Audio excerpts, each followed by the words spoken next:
this message is just for you. You are good enough. This is the episode for you.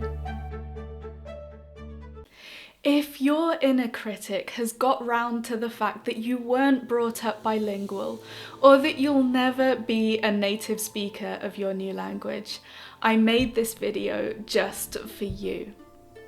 Because language learning isn't always a meritocracy, and sometimes the language learning world really doesn't feel fair. So here is how we get past it.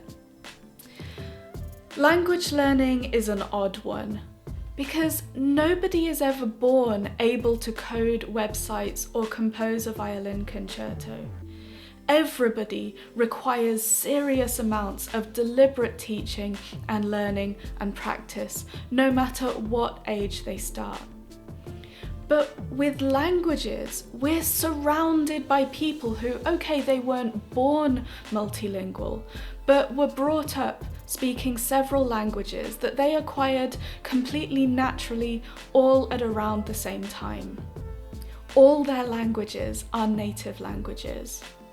And simultaneous bilinguals and multilinguals are not rare. I mean, we know that there are whole countries where almost all residents routinely speak several languages in one day and don't even think about it. That's just normal. And I don't know about you, but student me spent a lot of time feeling almost outraged by this. I told myself that I was putting in all this effort just to become a worse speaker than large quantities of the world's population. That despite being a language lover from childhood, I started at 11 and I felt like there would never really be space in the world for me in French or me in Spanish, because I could never truly get it like someone who had been raised speaking it. And that all the born bilinguals of this world had exactly what I wanted, and they had all this time while I was learning effortfully, painfully to speak their language, to get ahead in other ways, learning other skills. And so I felt almost like having a passion for languages was one of the cruelest things a person could do to themselves. But here is what I was missing. For the vast majority of the things that you want your language for, you really don't need to be a native speaker.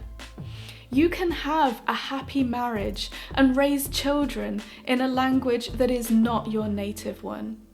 You can do a PhD in a language that you weren't raised in. And the thing is, if you're going to a foreign university to study, I don't know, chemical engineering or architecture, I'm pretty sure that everyone, native or not, is going to be learning a whole load of degree-related words and phrases anyway. And the world is full of translators and interpreters who learned their languages later and who aren't considered native in all of them. You can create beautiful things in your new language, whether that is art or songwriting or poetry, or whether it's cultivating friendships and having an active social media presence.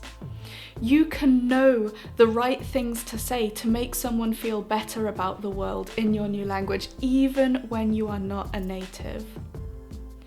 And as someone who has learned the language slowly, deliberately, and with intention, you understand the mechanics of that language better than most. Because how many times do we hear native speakers say something just doesn't sound right, or tell you, we wouldn't say it like that, but they can't explain why it's the way that it is.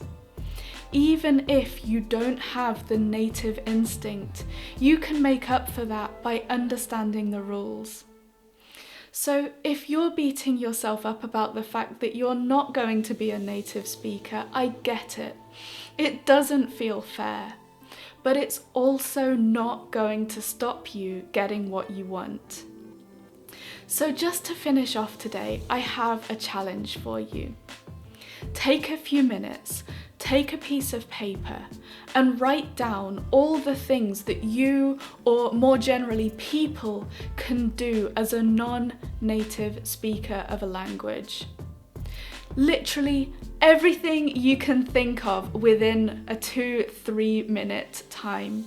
Split the page into 3 and write down on one side all the really big things like writing a thesis or negotiating buying a house. All the middle-sized things like following instructions to assemble a piece of flat-pack furniture or enjoying a film, and then all the small things like ordering at a restaurant or enjoying memes in your new language. And I bet with a bit of imagination you'll come up with a really impressive list. Just look at how many things you can do without being a native speaker of that language. Because you can't change the fact that you haven't been learning this language since you were a literal baby. But you also don't have to, and it won't make as much of a difference as you think on your darkest language days.